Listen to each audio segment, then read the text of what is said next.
Hey everybody, this is Grant Clayton. This is a quick training video for our agents. The purpose of this agent is to answer a simple question, or at least it sounds simple, but it really isn't, and it's important to explain it and understand it for yourself. What is it exactly you're being hired to do when you list a house? And the answer is a little bit different than you might think if you haven't sat down and thought about it. So, some points to go over.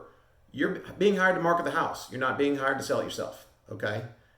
It sounds crazy, but your clients don't necessarily understand that, and sometimes you have to explain that to them. Number two, you're being hired to present all offers. You have a legal obligation to present all offers. All right, so they need to understand that too. Number three, you're being hired to follow up on all leads that is possible to follow up on, and you're being paid to generate as many leads as you can. However, it's important for your clients to know that you cannot generate buyers out of thin air. That's point number five. So, number one, and this is huge, okay, you're being hired to market a home. You are not being hired to sell the home. You're being hired to market the home. 94% of the time, there will be another agent involved representing the buyer. So, 94% of the time, and that's not for us, that's everybody. Okay, 94% of the time, there will be another agent involved, which means you are not going to be directly bringing them a contract. You are there to market the house to the world so that somebody brings them a contract.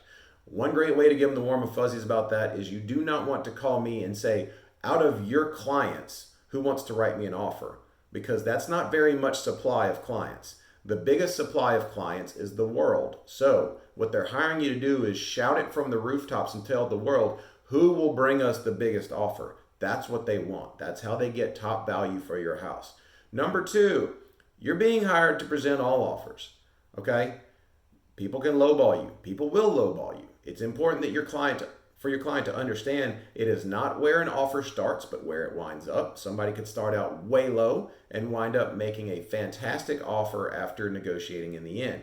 Your job is to present all of them. You are required by law to present all of them. So tell your client, don't get offended if I send you something silly, okay? It's somebody searching for a deal. But that doesn't mean that they won't come back and make you an amazing offer in the end.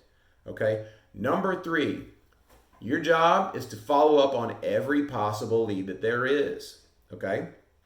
So if somebody reaches out on the website, if somebody reaches out on Facebook, if somebody reaches out through any means, if somebody sends you a text, if an agent asks you a question, it's your job to follow up on all these things. It's your job to follow up with agents through showing time and through the different showing services and ask for feedback and send that feedback to your client. Okay. It's your job to do all those things. But it is not your job to make a buyer appear out of thin air. We cannot do that. No one can do that. And it's important that you stress that to your client when you're listing their house. No one can make a buyer appear that is not a buyer. And so if another agent is telling you, oh, I have all these buyers, tell them, great. I don't have to pay you 6% for you to bring me a buyer. I can pay 1% list, 1%. And then you'll still get your 2.5 or 3% and you'll still bring me the buyer. Okay? Believe me, if somebody's got a stack of cash waiting for you, all they got to do is write a contract and they're going to get paid 2.5, 3% for selling a house. Believe me, they will sell your house. Okay? They don't have to get dual agent in order for them to write an offer. Okay? If we only did deals that we were dual agent on, we would do a tiny fraction of the amount of total deals we do. So if somebody has a buyer, they will bring them to you. Okay? It's your job to generate as many potential leads as you can through Facebook and the internet and texting and all these other ways. But ultimately, it's not your job to make something exist that doesn't exist. And make sure they understand that if somebody tells you they can produce something, then why haven't they done it yet? If somebody is telling them, look, I've got a buyer right now for your house, great, bring them to me. I'll pay you a lot of money. Why haven't they done it?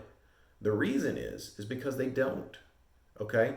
Because if they had it, they wouldn't need to tie them up in a big, huge, long listing agreement. That's the point of marketing. Okay? Marketing is the process of trying to sell something. Sales is just, hey, I've got somebody who's ready to buy it. We're just going to sell it right now. Okay? They need to understand the difference between the two. They need to understand what you can and can't do, like feasibly, what you can and can't do. And they need to understand what they're hiring you to do. So, market the home, not sell it. Present all offers. Follow up on leads. Create as many leads as you can, but you cannot make something appear out of thin air. And they have to help you with that. And so if you have zero things to chase, that's telling you something. If you have no leads to chase, if nobody is interested in the house at all, that's telling you something, and you need to have a conversation with your client and say, hey, we are dead. Okay, we have nothing to chase. I have nothing to chase for your house. Why is that? And have that conversation and be proactive.